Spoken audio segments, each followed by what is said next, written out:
Bonsoir les amis, fratelli bianconeri. Juve Lecce 2-1, but de Kopp Meiners et d'Ildiz, le tout en première mi-temps.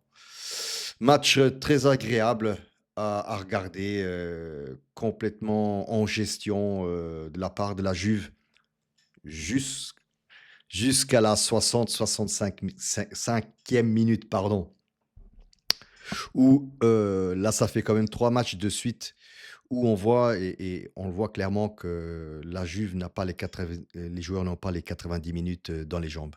Je ne sais pas comment ces joueurs-là ou quelle préparation ils ont fait avec Motta, mais voilà, on est quasiment en fin de championnat et les joueurs ne tiennent toujours pas 90 minutes en jouant un match par semaine, hein, je le rappelle. Donc ça, je trouve quand même que c'est assez grave. Je comprends maintenant pourquoi Igor Tudor, dans ses confs de presse, parle toujours de travailler sur le physique, le physique, le physique. Maintenant, je comprends un peu mieux. Soit ces joueurs-là ne s'entraînaient pas ou ils ne s'entraînaient pas correctement avec Manta. Enfin, il y a vraiment quelque chose que je ne comprends pas. Comment des joueurs ne peuvent pas tenir 90 minutes en fin de championnat, et je le répète, en jouant un match par semaine, hein.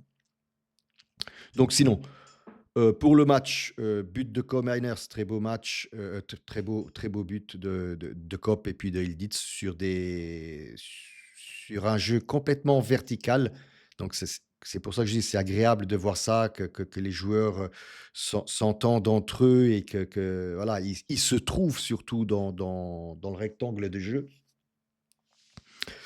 Douzan, un peu comme toujours, 5 sur 10. Voilà. Oui, certes, il a fait la passe décisive à Koopmeiners. Il appuie le ballon il met le ballon à disposition pour Ildiz pour marquer le 2-0. Mais encore une fois, vous l'avez vu en première mi-temps, à deux, trois reprises, il est face au gardien sur son pied gauche, hein, sur son pied gauche, et il rate complètement.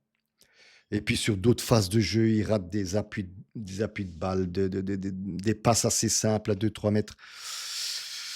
Voilà, voilà. Oui, la seule chose positive de Vlahovic aujourd'hui, c'est que il tenait l'équipe du Lecce très, très, très basse en défense. Il faisait remonter la Juve assez facilement.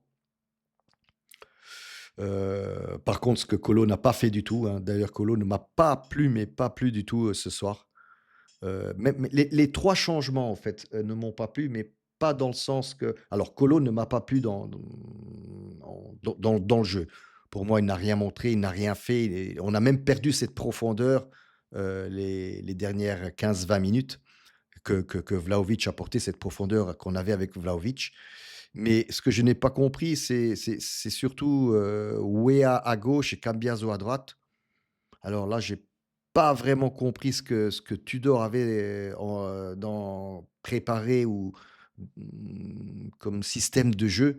Enfin, moi, je les aurais, intervertis tous les 2, hein, Cambiaso à gauche et Weah à droite. Mais bon, soit, ça ne m'a pas plu.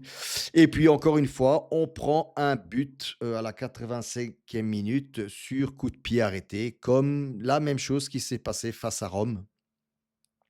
Donc je pense que c'est une phase de jeu qu'on doit travailler, cette phase de jeu de coup de pied arrêté.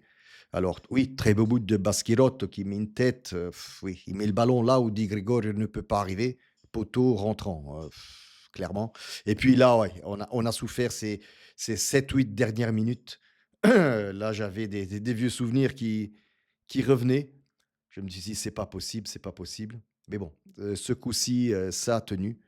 Même si, allez, jusqu'au but de Lecce, c'était de la gestion du 2-0. On n'a rien risqué, voilà, on se fait mal tout seul. On se fait mal tout seul, hein, j'arrête pas de le dire. On était en pleine gestion du match, du 2-0, du ballon et puis voilà, on s on une faute, coup franc, bam boum, but. C'est voilà, je pense que Tudor doit un peu travailler sur ces phases de jeu-là. Sinon, quoi dire d'autre? Oui, bon, après, Conceição est rentré, mais senza voto, comme je dis toujours, hein, non pervenuto. Et puis il a mis encore Savona pour se défendre un peu plus quand, à la toute fin.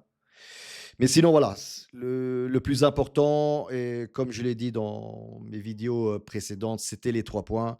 Comme c'est les 3 points face à Parma et à Monza dans les 2 prochains matchs, pour arriver sereinement au match face au Bologne, où on pourrait à la limite se permettre un match nul, même pour rester devant. En tout cas, ces 3 points nous permettent de scavalcare, dépasser l'Atalanta et le Bologne, qui joueront l'un contre l'autre demain à 12h30, Atalanta-Bologne. J'espère un match nul, hein, c'est le résultat le plus favorable, mais de toute façon, peu importe le résultat, une des 2 équipes va, ou les 2, en cas de match nul, va perdre des points. Donc c'est une excellente journée pour nous, et aussi pour ceux qui sont les 2 Romaines qui sont derrière, pareil, Roma-Lazio. Donc voilà. C'était un peu ce que j'avais à dire sur ce match. Koopmeiners a l'air de revenir en forme, grâce à Tudor, hein. Je le vois plus dans le jeu, au centre du jeu, on le voit, hein, plus verticalisation. Et puis voilà, j'espère que ça va continuer comme ça et qu'on décrochera cette quatrième place pour la Champions l'année prochaine. Comme toujours, n'oubliez pas, abonnez-vous, mettez un petit like et commentez ici en bas. Comme toujours, je vous lirai. Fino alla fine, forza Juve ragazzi.